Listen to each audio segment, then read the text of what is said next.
We are going to the moon, and we are going there to stay this time. That's the plan that the American government, NASA, and dozens of their international and commercial partners have made. And assuming that they can stick to that plan, what we are looking at is so much more than just landing people on the moon. Landing is not easy, but it's also not the hardest part. We have done that before, but what comes next is something entirely new. We need to build on the moon. We need to build a permanent base, essentially a small city on an alien world, and no one is exactly sure how that's going to go. But we do have some incredibly practical and innovative new solutions for life beyond the Earth. First, we need to talk about where this moon base is going to be located. The moon is a big place, and every previous human landing has happened right around the middle in a nice, flat, safe location that was very easy for direct radio communication with the Earth. But that was the 1960s. This time, when we return to the moon, we are aiming for a much more interesting location, the lunar South Pole. This region is littered with impact craters, mountain ranges, and ancient volcanoes. Some of the low valleys and crater beds are in permanent shadow. The ground hasn't seen sunlight in millions or billions of years, and it's probably full of water ice that was transported to the inner solar system on asteroids and comets. NASA has identified 13 potential landing sites for the Artemis program. They are mostly on little patches of sunlight around crater rims or the tops of low mountains surrounded by deep shadows and rough terrain. This will be a deeply fascinating region for scientific discovery, but it will be equally as dangerous for the people who need to live and work on the moon for weeks and months at a time. So, this is going to require infrastructure like we've never seen before. All of the fundamentals for a city on Earth need to be recreated in the most hostile environment with the most limited resources. So where do we begin? With roads. Yes, where we're going, we do need roads and landing pads and other solid surfaces to operate and build on. The problem that needs to be solved is dust. The lunar surface is coated in a relatively thin yet incredibly light and fluffy layer of ultra-fine dust. Each grain of this moon sand is sharp and abrasive like broken glass. During the Apollo missions, it was known to cut through the outer layers of spacesuits and scratch the glass on the astronauts' helmets. To make matters worse, the dust is also clingy. Dust accumulation on the lunar roving vehicle caused it to overheat by clogging up the radiator. The trick is that without atmosphere and with very little gravity, once you kick up dust, it can really travel. When Apollo 12 landed on the moon, they tried to get as close as possible to a probe called Surveyor 3 that had already touched down on the moon a few years earlier. NASA wanted astronauts to go check in on it. What they found was that even though the Apollo spacecraft had landed 180 meters away, Surveyor had been sandblasted by dust that the lander rocket engines had kicked up. So if we are going to build a moon base where people are constantly landing and lifting off and driving vehicles and walking around, then we need to do as much as possible to eliminate dust from our lives. That means roads and landing pads and hard surface areas around our base camp. The quick and dirty answer in the short term could be rhino snot. That's a nickname that the U.S. military gives to a spray-on product that they use to stabilize dirt roads and helicopter landing pads out in the field. It was popular in Afghanistan for turning desert sand into solid material. They found it particularly useful for eliminating dust clouds created by helicopter takeoff and landing. So, that's a potential solution for the short term. It's not ideal because we have to transport all of this rhino snot material from Earth, and we are basically polluting the moon, filling it up with microplastics. So a more sustainable answer that can actually be scaled up to build a small city on the moon would be to just melt the surface into solid glass. This is something that the European Space Agency is working on right now with an experiment called PAVER. Scientists have been using simulated moon dust and a powerful laser to experiment with melting the dust into a solid glass-like surface. This is an idea that kind of dates back to 1933 when people thought that you could pave roads through the deserts of Earth just by melting the sand. Makes sense, right? Glass is just melted sand. The idea was wildly impractical for that time and place, but in a future moon base, it might be the best option we've got. Now, we probably don't have to bring a giant laser to the moon. Instead, what we could do is set up a big magnifying glass to concentrate the sunlight. Specifically, they'd use something called a Fresnel lens. It concentrates light using grooves carved into a flat piece of clear plastic. So, it eliminates the need for a big curved piece of glass. The Fresnel lens would only need to be just under 2.5 meters wide. But given the geography at the lunar South Pole where the sun is low on the horizon and the shadows are long, we might just need lasers as well. Either way, this would be a slow process. The Europeans working on the paver experiment estimate that we could make a 100 square meter landing pad with a thickness of 2 cm in 115 days. That is something like 100 times more slowly than paving roads with traditional asphalt. So, it's a big job, but we are going to spend a lot of time driving on the moon. Our primary transportation will be pressurized rover vehicles like this one being developed by the Japanese space program in partnership with Toyota, also known as the Lunar Cruiser. Rovers like this will be how we move around the moon base without having to constantly be getting in and out of space suits all day. You move directly from your pressurized habitat to your pressurized rover and then on to the next building.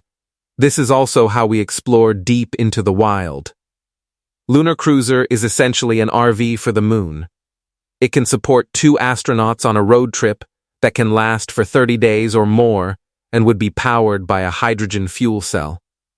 Now, having an RV is cool and all, but where do we live? Well, we need to break that down into short-term accommodation and long-term.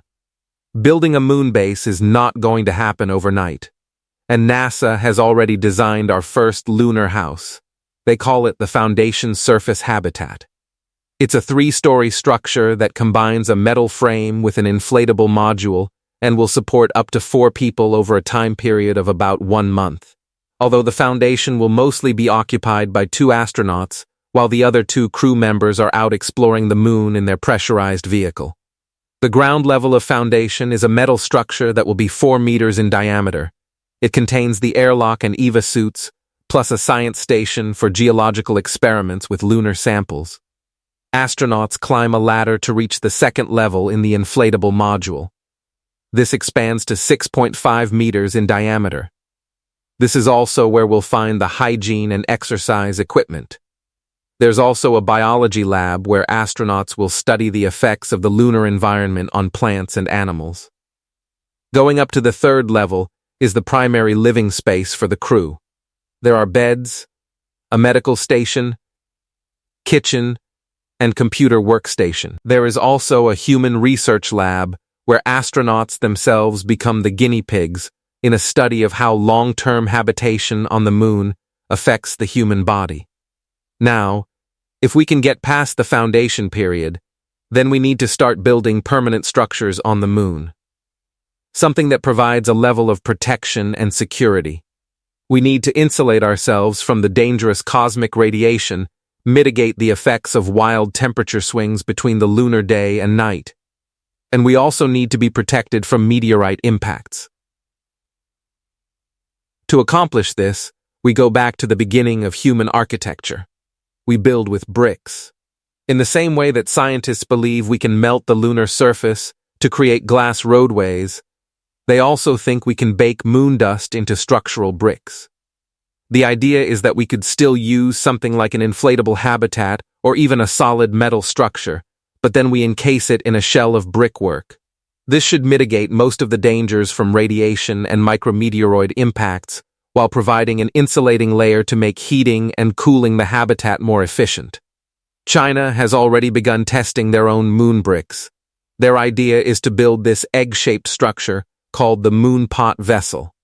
The construction would be done by robots and incorporate traditional Chinese construction techniques with bricks made from lunar soil in addition to 3D printing. In 2024, China began an experiment to create bricks from 5 different simulated lunar soil compositions and tested 3 distinct methods for heating the soil into solid rock. Then in November, they transported those bricks to the Tiangong space station, where they were placed on an external experiment rack. The bricks will spend the next 3 years being exposed to the vacuum of space, cosmic rays, and large temperature changes to see how well they hold up. There's also this wild concept to combine glass melting and habitat construction into a giant sphere structure on the moon. This looks insane, but a US company called Skyports has received funding from the NASA Institute for Advanced Concepts to develop the idea. What they do is basically just glass blowing on a large scale. You heat the moon dust until it becomes a molten goo, then you use compressed gas to blow it up into a big sphere. Since there's no atmosphere and very little gravity, you wouldn't actually have to blow very hard, and the structure could grow to humongous sizes without collapsing on itself. Then, to add more protection and insulation, you could blow multiple layers of glass with air gaps in between. Kind of like a multi-pane window. Probably not the most practical idea, but it's pretty neat. Either way, none of this is going to work without power. So, where does that come from? Well, there's the sun. We all know that one. Most lunar missions to date have been mostly solar-powered, and that's worked well enough. But there's a big problem with solar energy on the moon. Because the moon rotates so much slower than the Earth, it ends up with this very long day and night cycle. 2 weeks of sun, followed by 2 weeks of darkness. That was never a problem for human missions because those guys were only ever up there for 3 to 4 days tops. But when we send an autonomous lander or rover with solar power, they are only able to work for 14 days. Then they freeze solid for the next 14 days. And most of them just never turn back on once the sunlight returns. Even if they do, they don't work the way that they used to before the sun went down. Now let's flip back to our map of the 13 potential Artemis landing sites. Check out all of those shadows. Most of those areas are in permanent shade. Sunlight never gets in there. And those are the locations where we are most certainly going to find the water ice that we need to sustain our moon city. So the answer is to go nuclear. Nuclear power in space is not exactly new. China has been operating a nuclear-powered rover on the far side of the moon for a few years now. NASA has been using nuclear rovers on Mars for over a decade. Their Voyager probes from the 1970s are also nuclear-powered, but these are all very small-scale operations. These generators use the heat produced by naturally decaying radioactive material and convert that into a few watts of electricity. It's fine for a robot, but you cannot scale that up to something that would power an entire lunar base. We need a nuclear power plant on the moon, and that's exactly what NASA has been working on for several years now. They call it the Fission Surface Power Project. This uses the same fission reaction that is standard at all nuclear power plants on Earth. You split atoms of uranium fuel, which release a tremendous amount of energy that manifests in the form of heat. In space, where there's no water to boil to drive a steam turbine, we can use something called a Brayton converter to turn heat into electricity. It's pretty complicated. I wouldn't worry too much about how it works.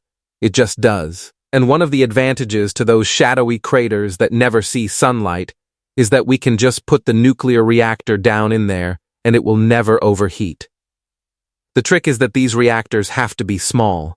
NASA specifies that the weight needs to stay under 6 metric tons, and it can't be any bigger than an average car. For a nuclear power plant, that's incredibly tiny, but for a space system, it's still pretty big. Rolls-Royce is actually one of the companies leading the way in space-based nuclear technology.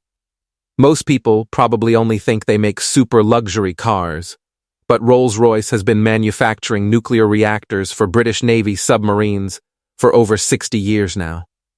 So, They have a lot of experience in the field.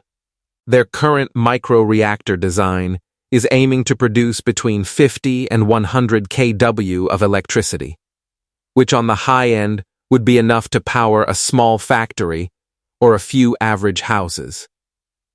So, just one of these would be plenty to get us started with a small moon base. And then we'd only need to stack a few of them together, and we could power a moon city. So there it is, our first outpost beyond the Earth, a gateway to the solar system.